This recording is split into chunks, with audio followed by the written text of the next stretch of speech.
Assalamualaikum warahmatullahi wabarakatuh, dan selamat datang di channel Kampung Sinema. Terima kasih sudah meluangkan waktu untuk menonton video ini. Di sini, kami menyajikan kisah-kisah horor dan misteri yang menarik untuk disimak. Tanpa berlama-lama, mari kita mulai cerita hari ini.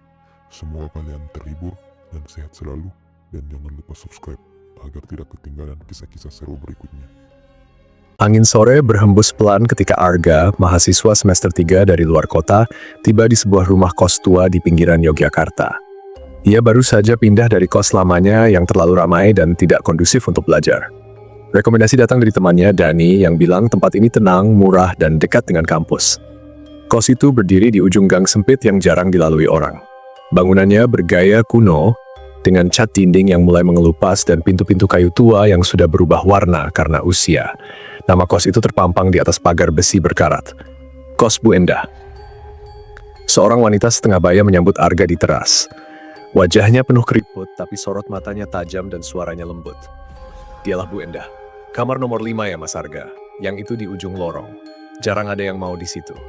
Tapi kalau masnya nggak keberatan, ya monggo. Arga hanya mengangguk.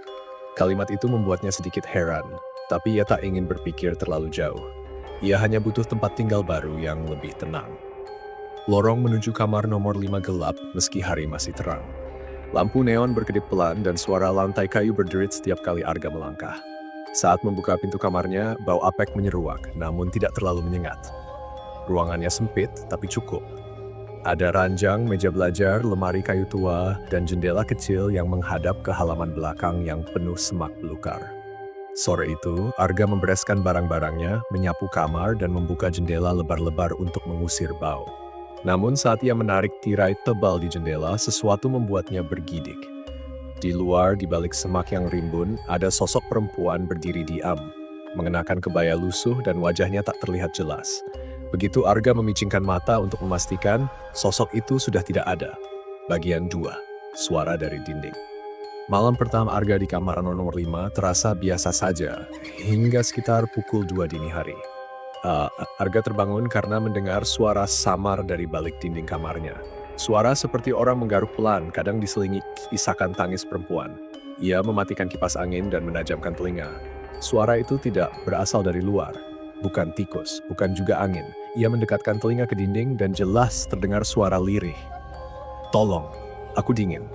Arga mundur. Jantungnya berdegup kencang.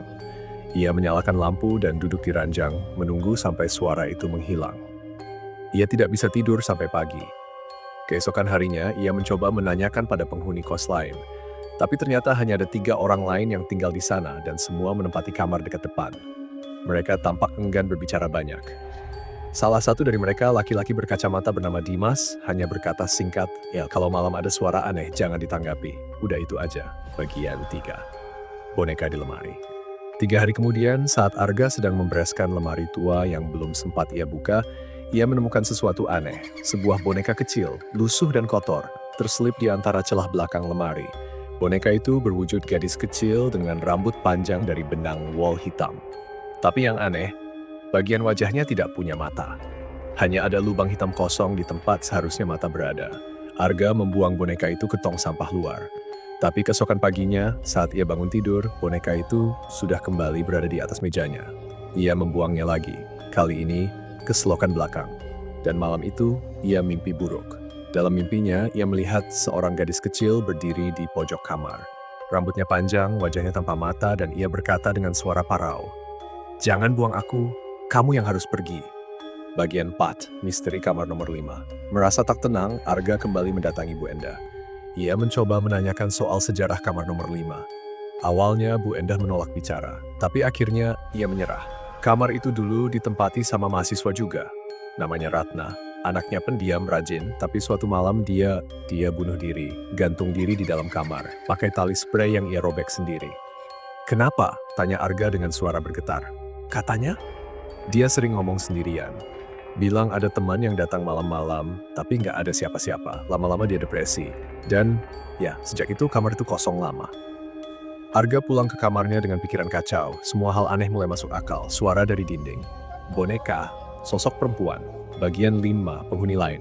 Beberapa malam kemudian, Arga merasa semakin tertekan. Setiap malam suara-suara itu makin jelas. Tangisan, bisikan, ketukan dari balik lemari. Sampai akhirnya, malam ke-10 ia melihatnya dengan mata kepala sendiri. Perempuan itu muncul di dalam kamarnya, berdiri membelakangi Arga. Rambut panjang menutupi wajah.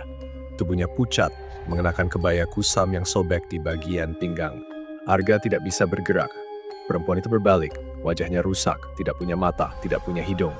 Hanya mulut menganga yang robek sampai telinga. Kamu gak boleh tinggal di sini. Arga pingsan. Ritual terakhir. Dimas. Satu-satunya penghuni kos yang sedikit terbuka, akhirnya memberitahu Arga bahwa dulu pernah ada seorang dukun yang mencoba menetralisir kamar nomor 5. Tapi gagal. Konon arwah Ratna terlalu kuat karena ia mati dalam kesedihan yang dalam dan dendam yang belum selesai. Arga memutuskan untuk meninggalkan kos itu. Tapi malam sebelum ia pindah, ia memutuskan untuk berbicara sendiri ke kamar. Ia meletakkan bunga di pojok kamar dan berkata, "Maaf kalau aku ganggu. Aku cuma numpang. Aku akan pergi." Tiba-tiba udara kamar menjadi hangat. Tidak dingin seperti biasanya, tidak ada suara, tidak ada tangisan. Pagi harinya, Arga bangun dan melihat boneka itu tidak ada lagi. Ia keluar dari kos tanpa menoleh ke belakang. Tapi saat ia berjalan menjauh dari jendela kamar nomor 5, terlihat sosok perempuan melambaikan tangan tanpa mata. 6 bulan kemudian, kos Bu Endah terbakar karena korsleting listrik. Tidak ada korban jiwa. Tapi kamar yang pertama kali terbakar adalah kamar nomor 5.